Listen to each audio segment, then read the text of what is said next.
R.V. Deichmann, 2003.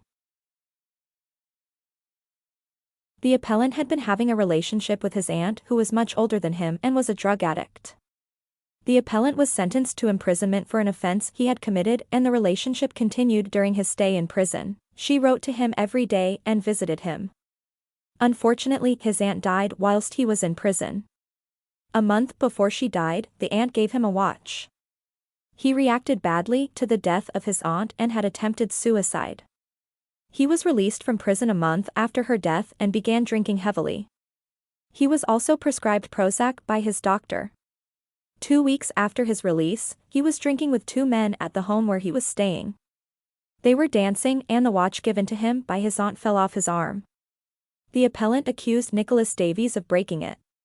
He then punched and kicked him to death in a violent attack. He was convicted of murder and appealed. His conviction for murder was substituted for a manslaughter conviction. Lord Hutton set the appropriate direction to be given to juries where there exists an abnormality of the mind in addition to intoxication, assuming that the defense have established that the defendant was suffering from mental abnormality as described in Section 2. The important question is, did that abnormality substantially impair his mental responsibility for his acts in doing the killing? You know that before he carried out the killing the defendant had had a lot to drink. Drink cannot be taken into account as something which contributed to his mental abnormality and to any impairment of mental responsibility arising from that abnormality.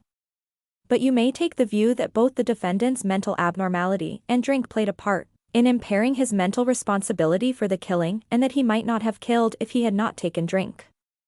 If you take that view, then the question for you to decide is this: has the defendant satisfied you that, despite the drink, his mental abnormality substantially impaired his mental responsibility for his fatal acts, or has he failed to satisfy you of that?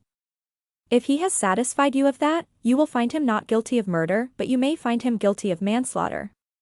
If he has not satisfied you of that, the defense of diminished responsibility is not available to him.